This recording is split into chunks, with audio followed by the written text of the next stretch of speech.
What up? What up? What up? Good morning. Welcome to the scorecard, the boxing scorecard, where I ask people to bring your scorecard and an explanation, not just simply your opinion. Well, in the two main events last night, there was no need for a scorecard, as it was two smashings. Starting off with the lightweight fight last night between Artur Beterbiev and Joe Smith Jr. Um, I've been saying for a while, Artur Beterbiev should be on most people's. When people make a pound for pound list of the 10 best boxers of of any weight class, a lot of people don't put Beterbiev in there, but I really believe he should be. I'll give my specific detail explanation why after, but coming into this fight, this guy's 17 and 0, 17 stoppages. Um, Everyone gets stopped when you fight this guy. So basically, according to the statistics, including the fight last night, if you're fighting Artur Beterbiev, there's a 100% chance you're getting knocked out, according to the numbers right now.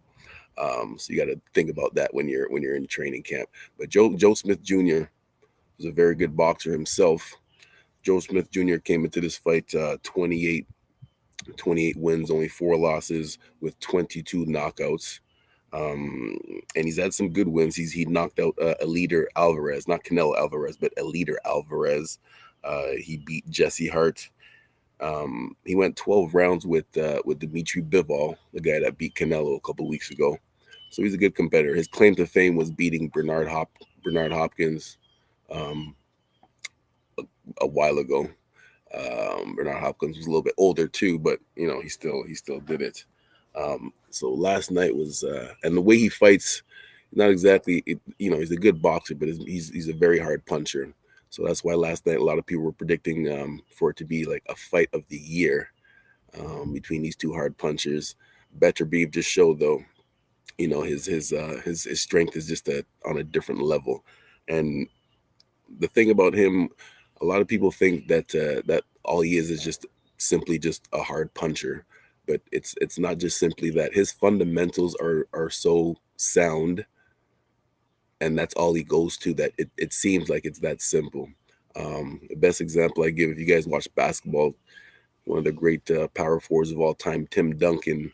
They called him the big fundamental because you never know his highlights would just be so boring because all he does is fundamental stuff. That's what Beterbiev is.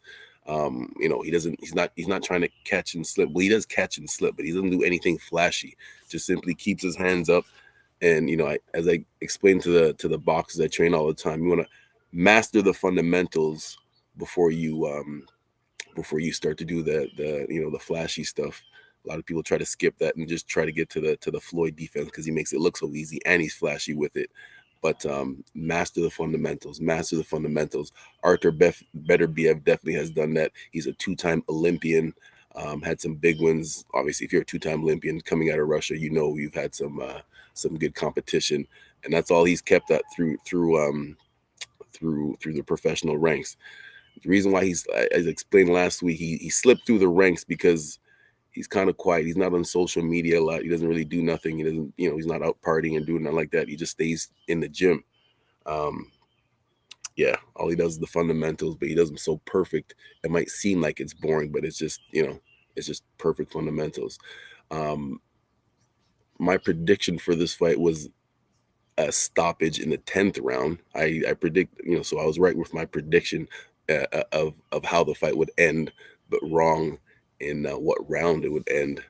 I thought Joe Smith would put up a little bit more fight with his boxing skills. Because, like I said, he went 12 rounds with Dimitri Bivol, who's a very good boxer himself. Like I said, he beat Canelo convincingly a while ago, and Joe Smith went the distance with him, and it was competitive. He thought he did lose. Joe Smith, he did lose. It's not like it was a close split decision, but he went 12 rounds with him, and he did look good in certain parts.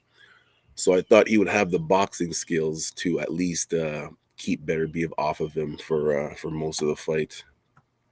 But Beterbiev is the monster, man. This guy, yeah. Just to show you his power, Joe Smith has never been knocked down in his whole career. In his whole entire career, he's never hit the canvas. In two rounds, he got dropped 3 times, and visibly. It wasn't just like, sometimes a boxer might go down to one knee as a quick little flash knockdown. It was no flash knockdown. He was visibly and clearly hurt. So yeah. Shout out to the monster. I don't even know what his nickname is.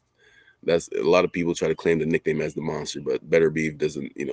He's the one that actually does it justice, and he just looks like a mean dude.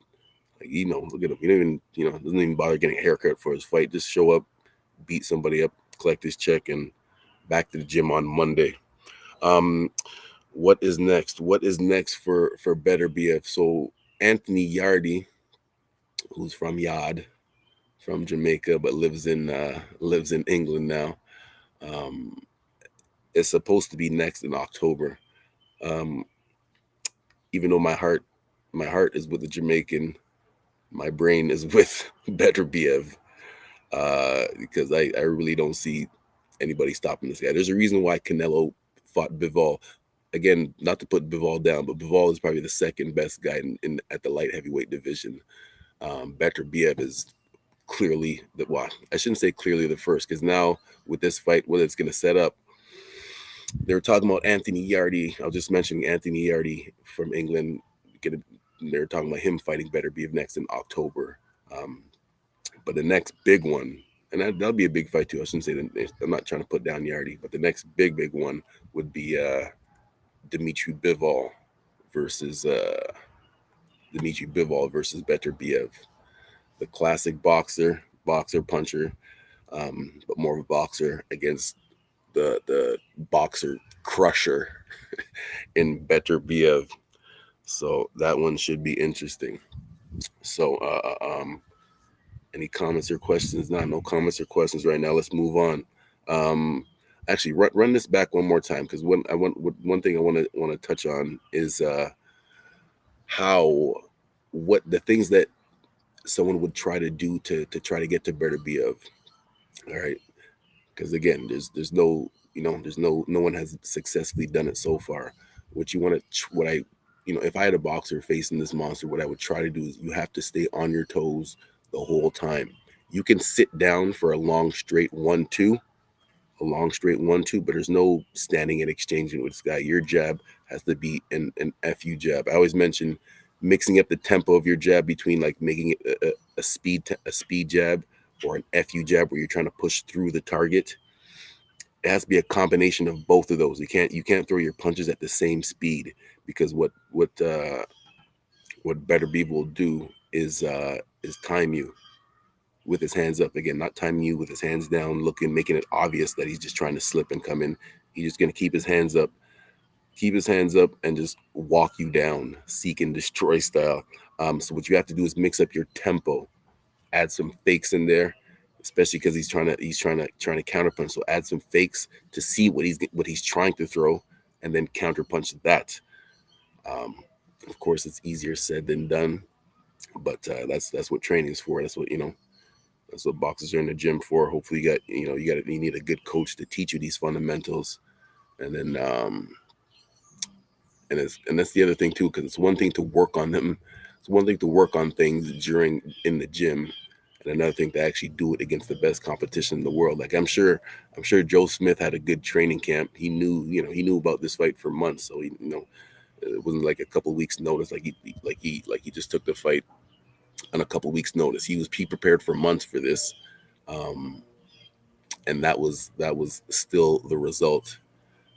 Just to show you what type of fighter that Beterbiev is. So shout out to him.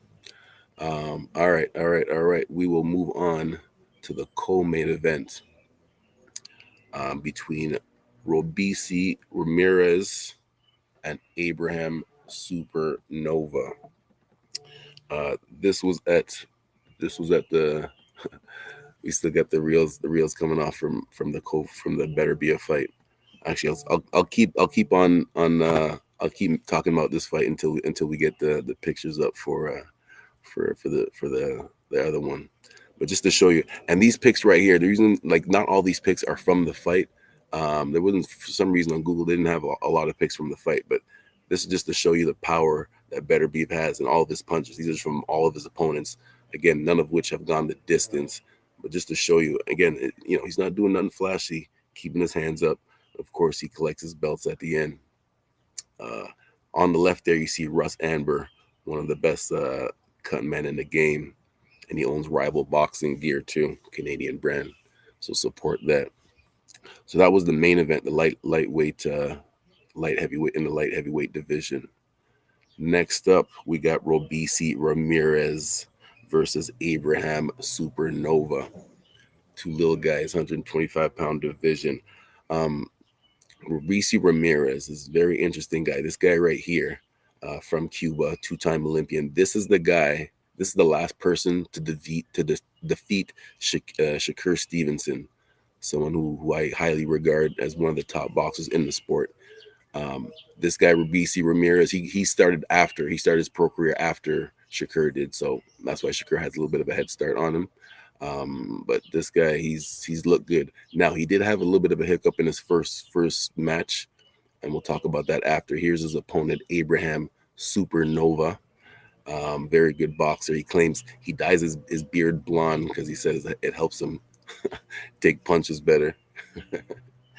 But it did not help him last night. Um, the fight it was competitive for the first little bit. The first round I actually gave to Supernova, and he looked like the bigger guy. And he actually landed a 1-2, like a straight 1-2 right down the middle that I really believe caught Ramirez.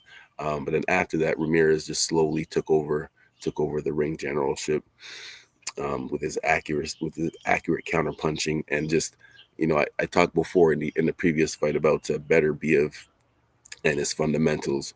Well, Ramirez is the complete opposite. This guy, he wants to show you that all of his skills that he has and his footwork and how light he is on his feet, with his hands down, making you miss and making you pay hard. You see him smiling here. This was right in the middle of the match here. Um, yeah, he was styling on him. He was styling on him, dropping low, dropping his head low with his hands down and counter punching hard. This was the end result right here. And this is going to be the KO of the week. So pay attention to that later on today at 4 o'clock. But yeah, Robeisy Ramirez, and this the left that he landed to. Yeah, keep rolling through them. Um, the way that he set that up, because he's a southpaw, he set it up. He didn't really throw his jab. He just kind of toyed with it out there, came across, made it look like he was going to come with a jab, and just a straight left right down the middle. Um, so it was beautiful. Nova laid right on his back. Here is Ramirez with his two belts right here. And it's going to be interesting because hopefully, I'm not sure if we'll get the rematch with with uh, with Stevenson, because Stevenson is at 130 pounds right now. I believe. Actually, I have to double check that. Either 126 or 130. I think he's one division up. He might be at 130. Ramirez is still probably going to stay at 126, because even even he did look small against Nova, and so I can't see Ramirez moving up in divisions. If you can run through those slides one more time, about Ramirez and Nova. Um, so Ramirez's record, he's 10 wins with 6 KOs and 1 loss. His 1 loss coming in his first professional fight, um, which was a big surprise to everyone. Just keep it on keep it on this pick for a second here. It was a big surprise to everyone. This guy was a two-time Olympian. Two-time Olympians aren't supposed to lose their first match. But then again, and people were kind of putting him down and saying that he wasn't as good as hyped up to be. But I said, wait, pump the brakes a bit, because I had to remind everyone, when Lomachenko lost his second match, everyone made an excuse for him, saying that he was still young, and not that that he still needed to get used to the pro game. So people need to slow down and not just put him down because he lost his first pro fight.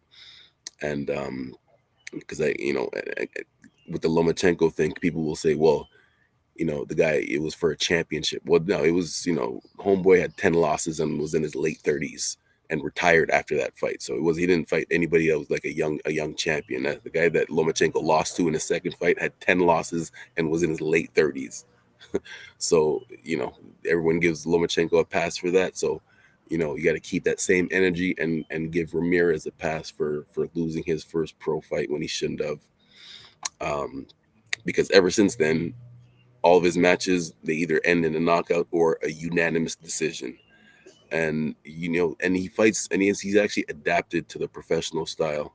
The one complaint about the Cuban boxers over the years is that they stayed amateur so long that the ones that do defect and come to the States and turn professional, they've been amateur so long that they don't really adapt to the professional style, which is more sitting down on your punches and making them count a little bit more as opposed to just moving. But Ramirez has definitely adapted. You can keep the slides going now. Ramirez has definitely adapted and looking good. So it's going to be very interesting. What is he only has 10 fights. He's only at 10 fights right now. I'm not sure. Again, I was just talking about about if him and Shakur Stevenson are ever going to have that rematch. It's going to be very interesting because I think Shakur's already talking about moving up to 135. He's already talking about moving up to 135, and as of right now, Ramirez is he's 126, but he looks small for that division. So I can't really see that fight happening in the near future, at least. So yeah, there you have it. Um, Please like, share, make any comments. I respond to most of the comments, um, and send any questions you have. Talkin Fight channel on YouTube page. Also, Cedric Sports Training YouTube page. All right. I will see you guys next week. Peace.